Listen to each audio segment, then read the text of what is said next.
When we first got all the way up into the air, the plane felt a lot shakier than I feel on normal takeoffs. On the radio, it's a really fast talk. You can't understand anything they're saying unless you're experienced with that. On the airline, you'll hear the pilot talking to you, he'll be so slow and calming. If they talk to you the way that they talk to the air traffic control, you will be scared that you're about to crash. They're so fast with it, and as soon as I grabbed it, I felt like the plane was gonna plummet down and we were all gonna just be bursting into flames. But then I realized if I did something wrong, Mr. Brock could just take the controls and I'll be fine. We would both be fine.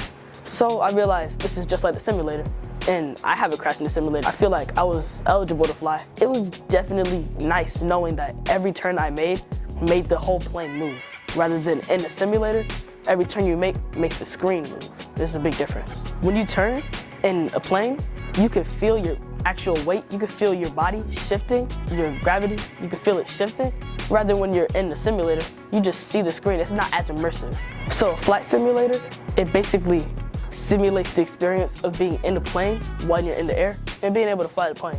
But it actually turns out to be a little bit harder in the simulator than it is flying a real plane. So it gives you great practice. I've been wanting to fly myself since the first idea was introduced. I went there and I actually had an aviation class, and Mr. Brock told me I'd be able to fly. But that flight got canceled, so ever since then I was like, well, I'm still waiting to fly. And when the time came, it was pretty big. Because my mom, she was there, she saw me fly, so she already knew what happened.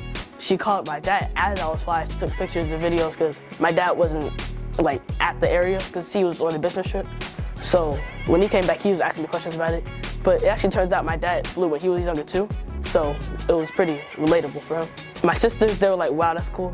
My other family, like distant relatives, they were crazy about it too. My grandmother, she called me and she was asking me all these questions about how it was like to fly. And I told my cousin, and she was like, wow, it's cool, you were in the airplane. I was like, no, I was flying the airplane. And she was like, wait, what? So most people thought I was just in the airplane. Everyone's done that, but they didn't know I was actually flying the airplane, literally taking control.